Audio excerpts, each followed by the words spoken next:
Hi, Daniel. How are you? So great to see you. So good to see you. Are you ready? Yes. We're going to talk about your brain. I know. I'm scared. So we have known each other 11 years. Long time. A long time. And first, it was just me getting to know you as I helped Miley. And earlier this year, you're like, okay, help me. Yeah. Earlier this year's been crazy for me. It's been probably the hardest time of my life since probably January, I think. And I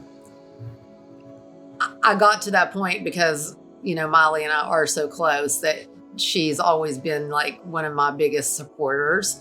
But I also didn't want her to be like the burden of things that I was going through. I didn't want that to just be on her. And so I just had seen her work with you for so many years. I look at Miley and what has happened between 27 and 29, maybe 26 and 29, the work that you guys have done, and just seeing how she's handled things in her life that she's gone through, that I was finally like, I have to have those tools, because I was at such a scary place of anxiety, and the anxiety is the worst. I've never been felt like I was super depressed.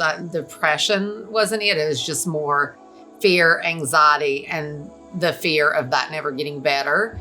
And I think I saw how much Miley, the work that she had done, how she can kind of get herself under control now. And I wanted to be able to do that. And I feel like I was at such a desperate place. It was like, oh my God, help me.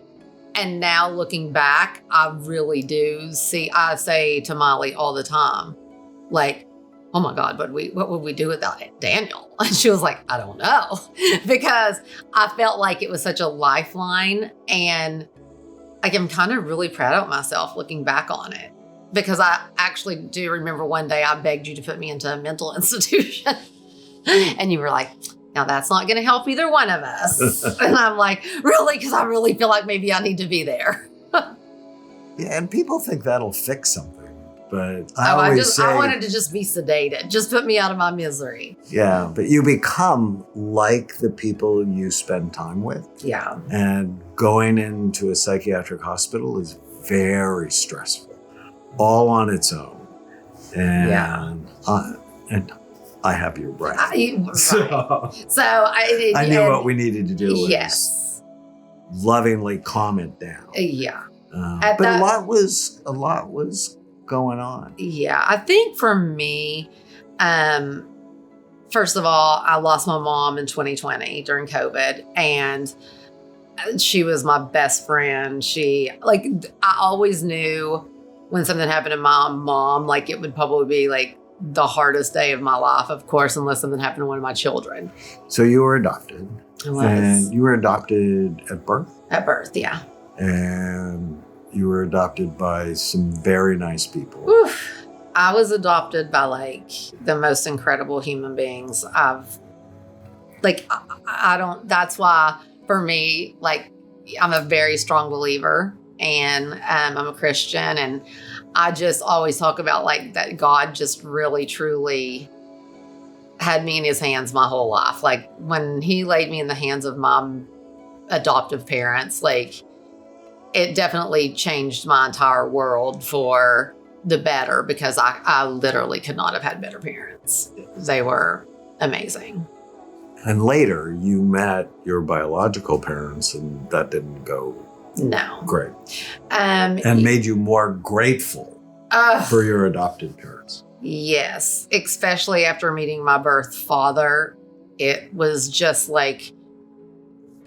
whoa, what my life would have been compared to what it was, because he suffered from mental illness. As far as anxiety and depression, I didn't know what a narcissist was then.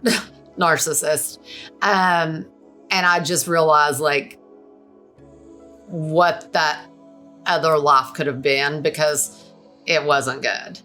and it just made me so grateful for the parents that I did have, because my adopted dad died when I was 19, but my mom just passed away recently. And so, my mom was just so close to me, and of course, all my kids, especially the girls, were very, very close to my mom. She was just like the strongest, most amazing Christian lover of Jesus woman I will ever know. Never heard her cuss, drink, smoke. Like, she was just a literal angel. All my anxiety usually comes from health anxiety. Which comes from your father dying when you were 19. Horrific. Yeah. A really horrific death. My dad, he was a smoker, and he died of throat cancer. And I was 19. But between 7 and 19, I saw a lot. He had his voice box removed. He couldn't talk for a year and a half before he died. He went through so much. And he was also diabetic. So I saw a lot at that age. In my brain, I was just always worried about my health. Like, I feel like I have this, that, or it was always something. And that happened for a long time, until my mom literally forced me to go see a doctor and get on some medication. And it helped. It was literally like a miracle. It was a miracle for me. That went on for so many years, where I didn't get on medication and where I suffered for so long. And I don't think I got on medication, like the right medication, until 2004. And so I literally went for 10 years and was it was bad. It was really, really bad. Lexapro helped you. Lexapro and Concerta. Yeah, that. Whatever that combo was, like, it has been a miracle for me. Like, truly, my internist in Nashville, who, once I got on that, he always says when I go in, like, are you still on? And I'm like, yep. And he was like, boy, that was a miracle for you. Because I was always going to my internist because I always thought I had something wrong. Right. And so he was so happy. And it was just whatever the Lexapro for me is like, I need a Lexapro commercial, because I'm telling you, what I'm going to say is I'm never coming off of it ever. I mean, I will go to my grave taking Lexapro, because it really did change my life. Never had to up it until January, and we upped it because I was really spiraling.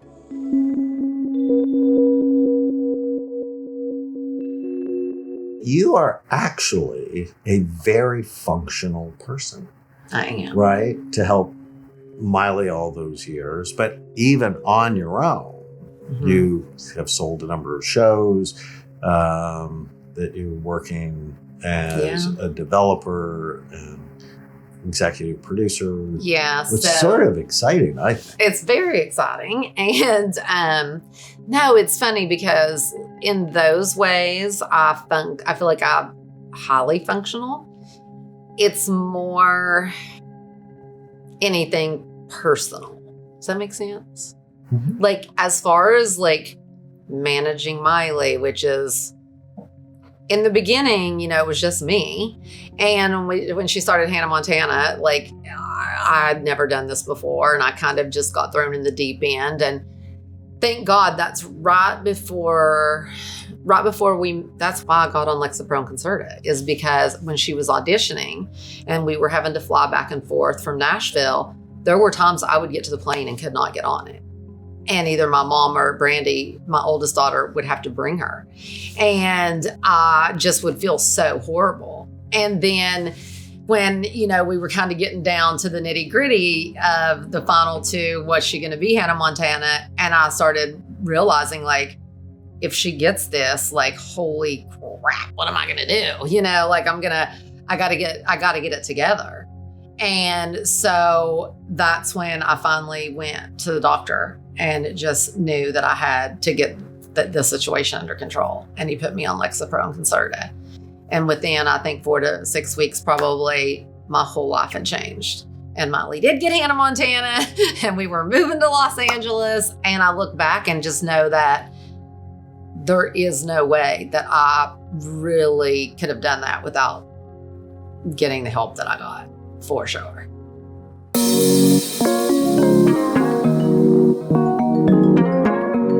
Well, let's look at your brain. We do a study called SPECT, and SPECT looks at blood flow and activity. It looks at how your brain works. And Yes. It basically shows us three things: good activity, too little, or too much.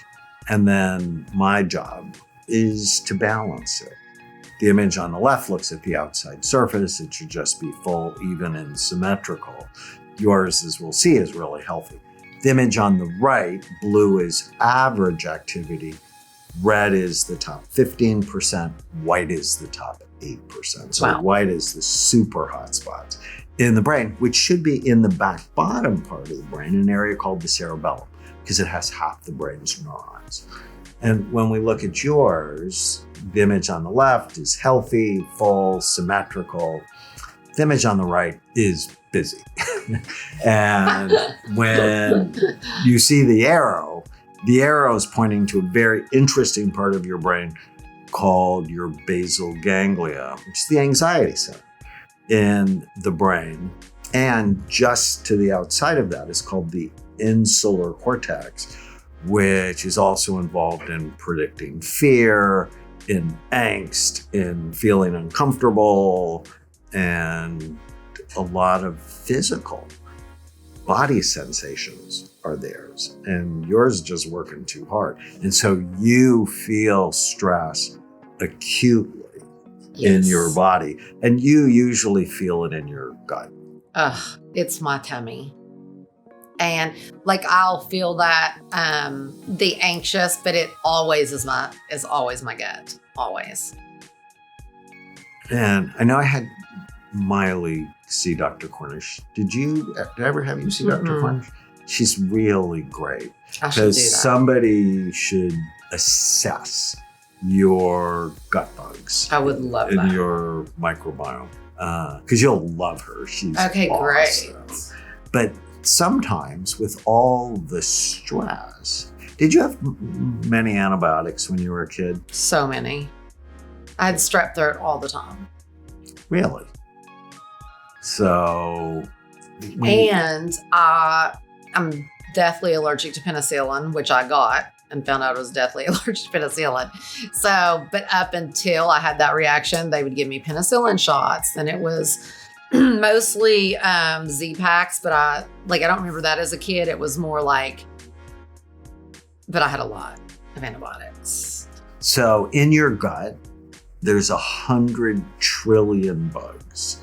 There are bacteria and viruses and fungus, and it's called the microbiome. Okay. So your brain is about 3 pounds. In your gut, you have about 5 pounds of these bugs. Ew. When I first told my daughter that, she's like, ew. That's disgusting. And I'm like, they're like pets. Ugh. And they make neurotransmitters like serotonin. They detoxify your body. They digest your nutrients. They're critically important to your health. And what do antibiotics kill? Bugs. And so if you have a lot of antibiotics, what happens is you get anxious. And if you don't fix the microbiome, you can be anxious for like no good reason. Your life is going fine. And not to mention you're a competent person and you're still anxious. And so we need to assess. That would be great. Yeah. So we'll do that.